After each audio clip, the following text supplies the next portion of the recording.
Hello students, welcome back to SST class. Today we will continue the same chapter of history, lesson 2 from trade to territory. First let me recall what we studied before. We studied how did the company officials were called nabobs, how do the company expanded their rule in India.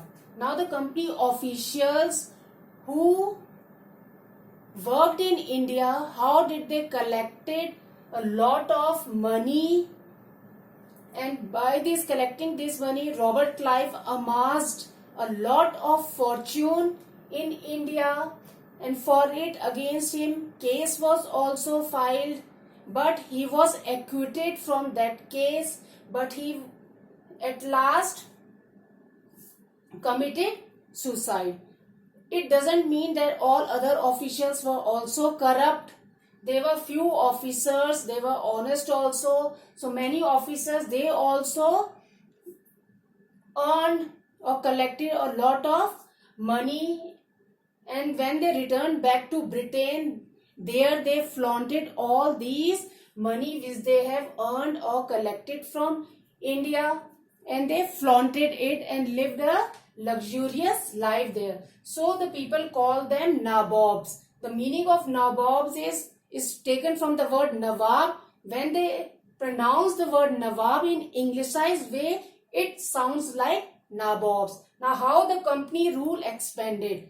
Now East India Company never directly military attacked on any unknown territory. They use different types of tactics, political system, or we can say politically, economically, and they also appointed residents. These residents were the agents.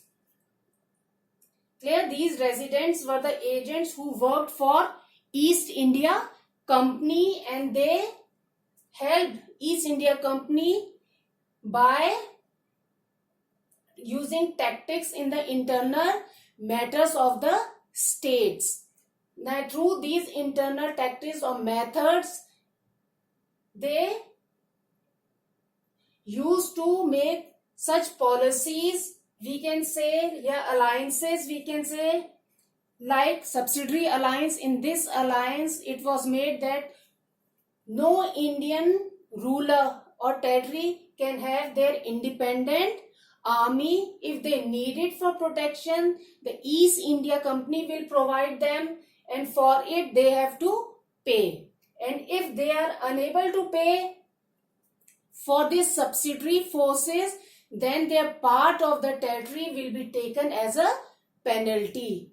And for in the same way, half of the territory of Awadh was taken as penalty for the subsidiary forces. Now today we are going to study about the Tipu Sultan, who was known as the Tiger of Mysore.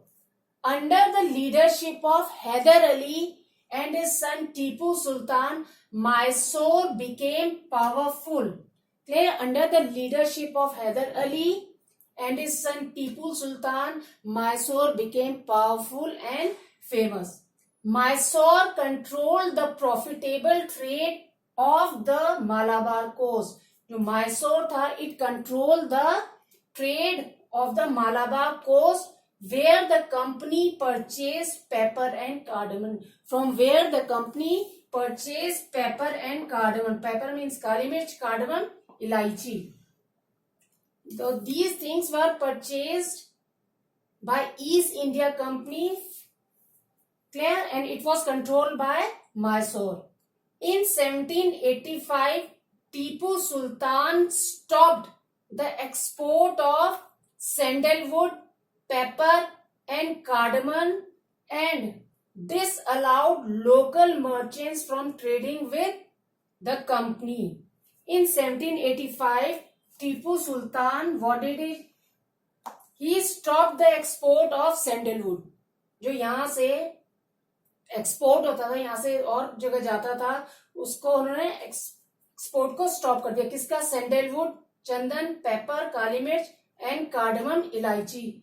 And और जो अपने merchants थे उन्हें भी क्या बोल दिया कि वो भी कोई ट्रेड नहीं करेंगे. किसके साथ ट्रेड नहीं करेंगे? With the east India company. Again, I am explaining. In 1785, Tipu Sultan stopped the export of sandalwood, pepper and cardamom and disallowed local merchants. और जो उसके local merchants थे उन्हें भी उसने क्या बोल दिया कि कोई भी ईस्ट इंडिया कंपनीज के साथ ट्रेड या बिजनेस नहीं करेगा. Good relation with French. Tipu Sultan developed good relation with French, and with the help of French, he also modernized his army. The British saw Hyder Ali and Tipu Sultan as threat.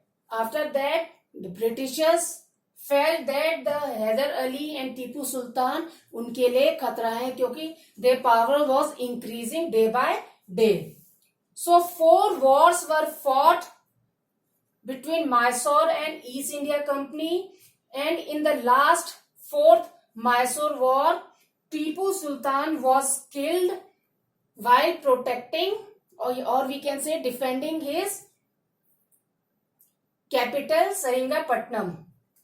Clear? Mysore, after that when Tipu Sultan died in the 4th Mysore War by defending his capital Seringapatnam, after that Mysore was placed under the ruling dynasty of Wodeyars and subsidiary alliance was imposed on the Mysore.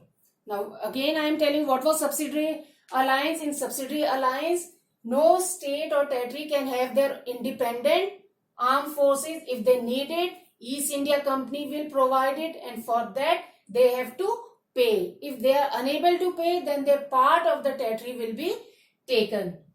Now again, Tipu Sultan, who was also known as the Tiger of Mysore, under his leadership, Hyder Ali and his son Tipu Sultan, Mysore became powerful. In 1785, Tipu Sultan stopped the export of sandalwood, pepper and cardamom. The British saw Hyder Ali and Tipu Sultan as threat for the company. 4 wars were fought. In the last war, while defending Seringapatnam, Tipu Sultan was killed and Mysore was placed under the ruling dynasty of Wodeyars. Next topic is war with the Marathas. Now in this topic, after the defeat of Marathas in the 3rd battle of Panipat in 1761, their dream of ruling from Delhi was shattered. जो मराठास का dream था, सपना था कि they will rule from Delhi, वो चकनाचूर हो गया, बिल्कुल टूट गया after their defeat in the 3rd battle of Panipat. Next, they were divided into different states under different chiefs belonging to dynasties such as Scindia, Holkar, Gaikwad and Bhosle. Again, the Marathas were divided into different states under different chiefs belonging to dynasties such as Scindia, Holkar, Gaikwad and Bhosle. They were held together under a Peshwa. Peshwa used to hold them, all these chiefs, together. In the first war that ended in 1782 with the Treaty of Salabai. Many wars were fought, but in the first war that ended in 1782 with the Treaty of Salabai, there was no clear victory. In the second Anglo-Maratha War, the British gained Orissa. In the second Anglo-Maratha War, the Britishers gained Orissa, Agra and Delhi, and it was fought between 1803 to 1805, the second Anglo-Maratha War. After that, the British gained control over Orissa, Agra and Delhi. Now the third war, which was fought between 1817 and 19, crushed the Maratha power, and after it the Peshwa was removed and sent away to Bithur, a place in Kanpur, and the company had complete control over the territories south of the Vindhyas.